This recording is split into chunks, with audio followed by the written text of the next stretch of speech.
अच्छा, कराची से हमारे एक दोस्त हैं अहमद रज़ा भाई, उन्होंने ये वीडियो शेयर की है हमारे साथ।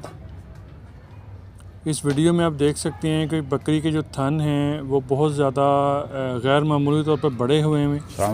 हवाना बहुत ज़्यादा फूला हुआ है और पिंक शेप में है, गुलाबी रंगत में है, गहरे गुलाबी रंगत में है।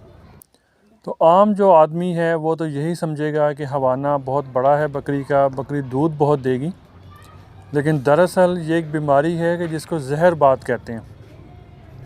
इससे ये है कि जानवर का जो हवाना है, जो उसका चड्डा है या जो उसके थन हैं, वो गैर मामूली तौर पे फूल जाते हैं, बड़े हो जाते हैं। डॉक्टर साहब देखें, और उनमें जो है ना हल्की हल्की सोजन आ जाती है। गहरे गुलाबी रंगत में पिंकी शेड में आ जाते हैं और उसको हाथ लगाएं चड्डे को या हवाने को तो बकरी तकलीफ़ महसूस करती है। तो आम तौर पे मंडियों में जो व्यापारी हजरात हैं वो इसी तरह जानवर जो है उसको जहरबाद वाले जानवर ला के और आम जो आदमी है उसको धोखा दे के फिर उसको महंगे दामों फ़रोख्त करते हैं। ये ना फात भाई, तो इसका हल ये है कि सुबह को और शाम को दूध है इसमें ना 10 से 12 मिर्चें छोटे जानवर को, भेड़ बकरी को, और अगर फ़र्ज़ किया कोई भैंस है या गाय है, कोई बड़ा जानवर है, तो उसको कम से कम भी 100 से 150 ग्राम काली मिर्च साबत या उसको हल्का हल्का मोटा मोटा पीस लें।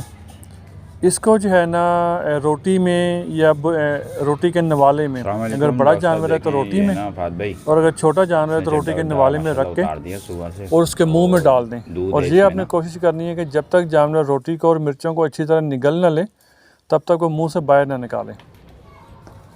तो मर्ज़ की शिद्दत के मुताबिक 2 से 3 दिन जो है ना आपने ये करना है। दूसरा काम आपने ये करना है कि पंसार स्टोर से गूगल आपको मिल जाएगा, ठीक है। वो 4-5 टुकड़े लेके उसको जलते हुए कोलों पे रख के और वो जानवर के चड्डे पे या जानवर के हवाने को उसका धुआं लगवाएं। 2 से 3 दिन ये भी करें। तो ये दो काम आप करें, उससे इंशाल्लाह ये जो जहरबाद वाला मसला है जानवरों को, ये इंशाल्लाह ख़त्म हो जाएगा। 2 से 3 दिन के बाद ये जो नुस्खा अभी हमने बताया, जो इलाज हमने बताया, इसको फिर अहमद रज़ा भाई ने इस्तेमाल किया। इसको जानवर को काफ़ी अफाका हुआ है और ये फिर तहरीर जो है ना आप इस वक्त स्क्रीन पे देख रहे हैं, ये उन्होंने हमारा शुक्रिया अदा किया, तारीफ़ी कलमात कहे। तो शुक्रिया अल्लाह की ज़ात का, थैंक्स टू अल्लाह। ये उसी की दी हुई तौफ़ीक है कि जिसकी बदौलत हम लोग अपनी समझ के मुताबिक, अपने नॉलेज के मुताबिक अपने दोस्तों को, अपने व्हाट्सएप फेसबुक के ग्रुप मेम्बरान को या फॉलोअर्स को या सब्सक्राइबर्स को हम लोग इस तरह का इलाज बताते हैं। तो अल्लाह पाक जो है सबको अपने हिफ्ज़-ओ-अमान में रखे और सबको नेकियां करने और नेकियां बांटने की तौफ़ीक दे।